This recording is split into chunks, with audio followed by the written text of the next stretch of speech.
21-oktyabr o'zbek tiliga davlat tili maqomi berilgan kun. Joriy yilning 21-oktyabr kuni Madaniyat markazida Qadring baland bo'lsin ona tilim mavzusida adabiy musiqiy kecha tashkil etildi. Ushbu tadbirda Axborot kutubxona markazi xodimlari tomonidan o'zbek tili bayrami kuniga bag'ishlangan adabiyotlar ko'rgazmasi tashkil etildi. Qadring baland bo'lsin ona tilim deb nomlangan bayram konsert dasturimizga xush kelibsizlar aytlar.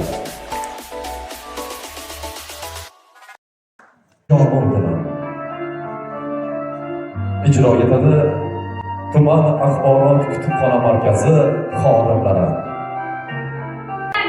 Dunyo miqyosida